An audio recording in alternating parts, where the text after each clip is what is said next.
In my video, The Haunted Bedroom, I described my experience with sleep paralysis. Outside of that particular room, I've only experienced it on one other occasion. My co-worker and I were attending suicide prevention training in a town 3 hours away from here.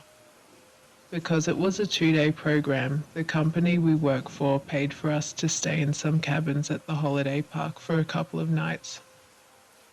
The first night in the cabin, I had a very intense and disturbing dream, which inspired my story Urban X Nightmare. On the second night, I woke up to the sound of someone trying to open the door. At first, I thought it might have been my co-worker. I tried to call out to her, but realized I couldn't talk or move. The door started to slide open, and a huge black figure stepped inside. It didn't look human, and the outline of its body was distorted and seemed to be constantly moving.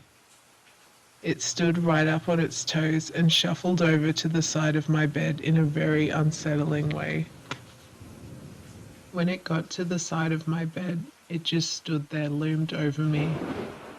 I shut my eyes and didn't open them again until morning.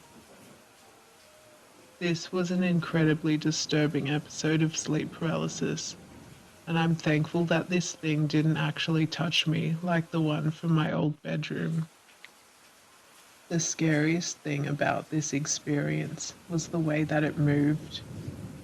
It seemed to be going really quickly but slow at the same time, and I could hear its claws scratching against the floorboards.